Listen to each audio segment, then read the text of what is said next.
मानगोनां electric media आरो print मिडियानि रिपर्टार नोंथांमोननिसिम बे गोथार फुंबिलियाव 28थि कियरुगि आरो 9थि POOMSAE अल बड'लेण्ड टाइकोन्ड' चेम्पियनशिप 2022 मायथाइयाव देग्लाय क'क्राझाराव टाइकोन्ड' जिमनासियाम बे गेलेग्रा लांदां फोथाराव खुंनो जों लाहार फाहार खालामबाय आरो बे कमिटिखौ आरसिखौ दानानै होजानाय जाबाय। फारियै जुबराज बसुमतारी बिथां चेयारमेन, आं सत्रजित नार्जारी, आंखौ कनभेनर दोनदों। बेनिफ्राय जोङो बे आरसियाव मानगोनां सोनाब क'क्राझारनि एसटि सिटनिफ्राय देरहानो हानाय रबिराम नार्जारी बिथाङा चिफ पेट्रन आरो सानजा क'क्राझारनिफ्राय देरहानो हानाय लरेन्स इस्लारि बिथाङा पेट्रन आरो क'क्राझार जिल्लानि मानगोनां डिपुटि कमिशनार बर्नाली डेका बिथाङाबो पेट्रन। थ' बेखौ लानानै जों आबुं मोनसे मावफुं आरसि रिसेपसन कमिटि दाबाय जोङो। दा जोङो फैगौ डिसेम्बर अर्थात बे दाननिनो 27 खालार खालि जोङो फुंनि 10 बाजिनिफ्रायनो मोनानि 8 बा जिखुनु बाजियावसिमाव फैया गेलेग्राफ्रा माजों फैयो माजों सौफैयो जों बिथांमोनखौ आजावगोन। बिनिफ्राय 28 खालार खालि फुंनिफ्रायनो जोंहा बेवहाय जोबोद गाजा गोमजायै मोनसे खेलाखौ जों बेखेवगोन। बे खेलाखौ बेखेवगोन अरायथा अल बड'लेण्ड टाइकोन्ड' एस'सिएशननि आफादगिरि मुस्रि बिश्वजित दैमारी, आसामनि स्पिकार आरो बारग' MP रायजोसभानि बिथाङा बिनिनो आफादगिरिखा, फिरफिलाखौ बिरहोगोन। बिनिफ्राय जोंहा मास्कटखौ बेखेवगोन लरेन्स इस्लारि, माउथपिस बेखेवगोन रबिराम नार्जारी, एरेनाखौ बेखेवगोन जोंहा मास्टार MT लेप्चा। बिनिफ्राय जोंहा चेम्पियनशिपनि माबाखौ फिथाखौ हास'गोन मिसेस बर्नाली डेकाया। बिदिनो गोबां बायदि जों खाथि खालानि MC MLA माखासे आरो गोबां प्रफेसार लेक्सारार आरो गिदिर गियानि गुनि क'क्राझारनि बिथांमोनखौ जोङो बेवहाय मेडेल राननाय हाबाफारिफ्राव जोङो नामखौ थिसनजोबनाय जाबाय। दा बेखौ बुंजोबोबा एसे गोलाव जागोन, नामा गोलाव। बिनि थाखायनो आं नोंथांमोनखौबो खावलायो बे जानो गोनां 28 आरो 29 2022 मायथाइयाव नोंथांमोनहाबो लैहोर फै, नोंथांमोनहाबो बे खेलाखौ नायफै, नोंथांमोननि गेजेरजों बियो गोसारथों। मानो होनना बुङोबा टाइकोन्ड'आ खालि बुलायलायनायल' नङा, टाइकोन्ड'आ खालि मोनसे टाइम पास जिनिस नङा, टाइकोन्ड'आबो मोनसे अलिम्पिक आइटेम। बियो इन्डिभिजुवेल गेम बियो। गोबां टाइकोन्ड'निफ्रायबो नेसनेल इन्टारनेसनेल अलिम्पिक बेफ्रावबो मेडेल मोनबोनाय जोंहा दंसै। नट अनलि बड'लेण्डनिफ्रायल' नङा, आसामनिफ्रायबो दङ, गोबां इण्डियानिफ्रायबो दं, गोबां दं बिदिनो। थ' बियो मोनसे मोजां गावखौ सेल्फ डिफेन्स खालामनो आरो गावखौ डिसिप्लिनाव लाखिनो प्लास बयखौबो सनमान होलायनायनि थाखाय आरोखि। थ' जोङो नुनो मोनो दासान्दि गभर्नमेन्टआबो मोनसे कलेज इउनिभारसिटि स्कुलफ्रावबो सेल्फ डिफेन्सनि मोनसे ट्रेनिं होयो।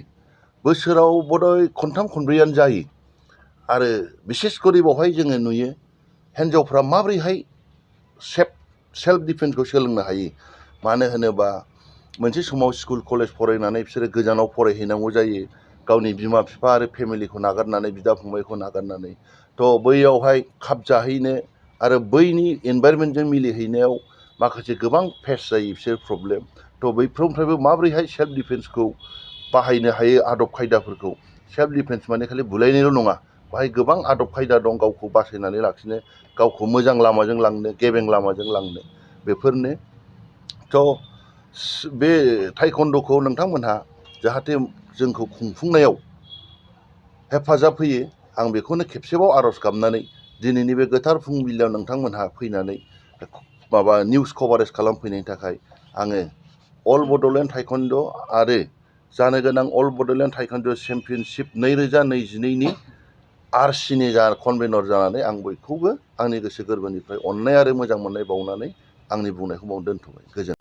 रिसेन्टलि दा आरसिया मोनथिनाय बायदिब्ला अल बड'लेण्ड टाइकोन्ड' एस'सिएशननि जे चिफ क'अर्डिनेटर जों बिथांनिफ्राय मोनथिनाय बायदिब्ला अलरेडि बिथांमोनहा दा दार्जिलिं सिक्किम आरो मेघालय तुरा बिनिफ्राय आलासि हिसाबै गेलेगिरिफोरखौ लेंहरदों आरो नेपालनिखौ कन्टेक्ट खालामगासिनो दङ आरो मोनबा बिटिसिनि जिल्लाजों लोगोसे जेरै आसामनि धुब्री बङाइगाव गवालपारा दुधनै सनितपुर गुवाहाटी नगाव बे जिल्लाफोरखौ जोङो लेंहरदों बहाय बिथांमोनखौ जोङो गुरैयै खावलायदों आरो जों बिथांमोननिफ्राय बिराद मोजां रिसपन्स मोनदों बिथांमोनहा बयबो फैनो होननानै बुंहरजोबदों दा जों आसा खालामदों बावहाय 800निफ्राय 1000सो गेलेगिरिफ्रा बाहागो लागोन दा जों बेखौ आसा खालामदों आरोखि 6 December 2022 আমাৰ Taekwondo Gymnasium बड'फ নগৰত উপস্থিত হ'ব পৰা আমাৰ নিউজ মিডিয়াসকল আৰু লগতে মোৰ লগত উপস্থিত হ'ব পৰা আমাৰ এই বড়োলেণ্ড টাইকোৱাণ্ডো এছ'চিয়েশ্যনৰে ডিষ্ট্ৰিক্টৰ সভাপতি আৰু সাধাৰণ সম্পাদক আৰু চেণ্ট্ৰেল পেৰেণ্ট বডিৰ এক্সিকিউটিভ বডি চ' পোনপ্ৰথমে আপোনালোকক মই ধন্যবাদ জ্ঞাপন কৰিছোঁ যে আমাৰ অহা 27, 28 and 29 of December 2022 আমাৰ ইয়াত 28th KYORUGI and 9th POOMSAE All Bodoland Taekwondo Championship Tournament হ'বলৈ গৈ আছে চ' এইটো টুৰ্ণামেণ্টত আমি প্ৰথমত আমাৰ BTC বাসী ৰাইজ বা আমাৰ অসমবাসী ৰাইজক ৱেলকাম কৰিছোঁ যাতে আমাৰ এই টুৰ্ণামেণ্টত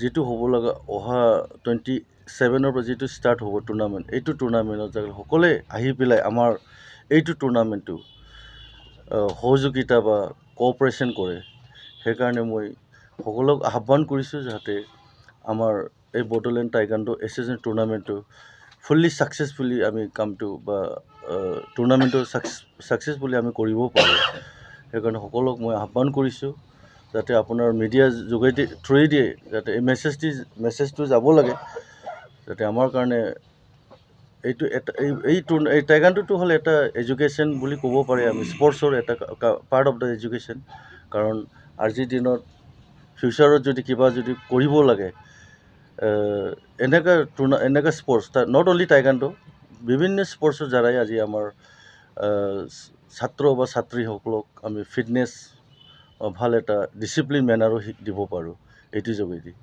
চ' এইটো আমি ক'ব লাগিব এইটো ওৱান অফ দ্য এটা part of the education hub চ' এইটো কাৰণে আমি সকলোক আহ্বান কৰিছোঁ যাতে আমাৰ এই প্ৰগ্ৰামটো ছাকচেছ কৰিবৰ কাৰণে যাতে আমাৰ টীম ইয়াৰ কোকৰাঝাৰ ডিষ্ট্ৰিক্টৰ বা চেণ্ট্ৰেল বডিৰ যিমান কৰ্মকৰ্তা আছে আমাৰ এই টাইকোৱাণ্ডো এছ'চিয়েশ্যনৰ লগত জড়িত থকা সকলোৱে আমি দিন ৰাতি কাম কৰি আছোঁ যাতে আমাৰ এই টুৰ্ণামেণ্টটো গ্ৰেণ্ড ছাকচেছফুল হয় সেইকাৰণে মই বিশেষ ক'ব লগা নাই আজি যিহেতু আমাৰ প্ৰথমবাৰ আমি মেছেজটো দিলোঁ এই থ্ৰু আপোনাৰ মিডিয়া থ্ৰুৱেদি যাতে আমাৰ আহিবৰ দিনটো নেক্সট 27 ডিচেম্বৰ যিটো হ'ব লাগে সেইটো আমি কামনা কৰোঁ আমি ভালে যদি কাম ছাকচেছফুল কৰিব পাৰি টুৰ্ণামেণ্ট এইখিনিকৈ মই ধন্যবাদ চৰি মই ক'বলৈ পাহৰিছোঁ আমাৰ এইটো প্ৰগ্ৰামৰ এইটো টুৰ্ণামেণ্টত আমি অলৰেডি আমাৰ ইনভাইটেশ্যন কৰা হৈছে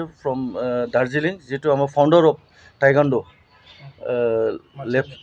মাৰ্চেণ্ট লেপচা ছাৰক আমি অলৰেডি ইনভাইটেশ্যন কৰা হ'ল লগতে আমাৰ ছিনিয়ৰ আৰু ছিকিমৰ পৰা আমি ইনভাইটেশ্যন কৰি ছিকিমৰ পৰা কৰিছোঁ আৰু তুৰা মেঘালয়ৰ পৰা কৰিছোঁ আউটছাইডৰ পৰা আমি চেষ্টা কৰি আছোঁ নেপালৰ পৰা কিছুমান আমাৰ টাইকোৱাণ্ডোৰ লগত জড়িত থকা আছে বহুত তেওঁলোকো আমি ইনভাইটেশ্যন কৰিছোঁ মষ্ট প্ৰবলি আমি সকলোক আমি তেখেতসকলে আহিব আমাৰ ইয়াত বাহিৰৰ পৰা যিমান আহিব লগা মেইনটো আমাৰ লেপচা ছাৰ তেখেতে আহিব যিহেতু আমাৰ founder of taekwondo in Bodoland area and entire Assam ক'ব লাগিব য়েছ পাৰ্টিচিপেণ্ট আমাৰ ইয়াত মৰিলি 400 to 500 পাৰ্টিচিপেণ্ট আহিব আমাৰ BTC অঞ্চলৰ আউটছাইডৰ পৰা কিছুমান ইনভাইটিৰ লগত আহিব কিছুমান য়েছ আৰু আমাৰ 4-5টা ডিষ্ট্ৰিক্টত আমি অলৰেডি 400 to 500 পাৰ্টিচিপেণ্ট আহিব এইটো টুৰ্ণামেণ্টৰ কাৰণে। অলৰেডি আমাৰ লগত আমাৰ অসম লেজিসলেটিভ স্পীকাৰ আমাৰ বিশ্বজিৎ ইমাৰী ছাৰ, তেখেত অলৰেডি প্ৰেছিডেণ্ট হয় আমাৰ। আমি ইনভাইটেশ্যন কৰিছোঁ তেখেতক, আৰু হয় আমি কিছুমান লোকেলৰ বিলাকক আমি ইনভাইটেশ্যন দিয়াও হৈছে। এতিয়া একচুৱেলি এইটো আমি ক'বলৈ অলপ অসুবিধা হৈছে, প্ৰগ্ৰামটো আমি ফুলি ফাইনেল ছেটেল কৰা নাই। নেক্সট আমি যেতিয়া প্ৰগ্ৰাম ল'ম মিডিয়া, এইটো আমি ফাইনেল ডিচিজনটো আমি দি দিম নেক্সট যেতিয়া আমি প্ৰগ্ৰামটো ল'ম। नोंथाङा सानाय सुनाय बेरामनि जेंनायाव गोग्लैदों नामा? जुदि नोंथाङा सानाय सुनाय दंब्ला जिंगासिनांगौ गैया। चिरां जिल्लानि बेंटल गेट साफागुरियाव दायो एसआइ निउर' थेरापि सेन्टार दंसै। बे थेरापि सेन्टाराव नोंथाङा गोरलैयैनो देहानि सानाय सुनायखौ फाहामथाय लानो हागोन। बे आथिं सानायानो जाग्रोदों, ओमफ्राय जानाया एसे सिगांनिफ्रायनो जाखादों, ओमफ्राय बिदिनो गुबुन गुबुन मुलि जाबाबायदों, ओमफ्राय हामाखै। दिनैनि ट्रिटमेन्टआ नङा, आङो एसे मोजां मोनसिनबाय। जेरै सिं सानाय, आफादावरि सानाय, मोदोम जरा सानाय, आइजोफोरनि जेंना, खर' सानाय बायदि बेरामखौ फाहामनाय जायो। लोगोसेयैनो बे सेन्टाराव थानानै फाहामथाय लानो हानायनिबो सुबिदा खालामदों।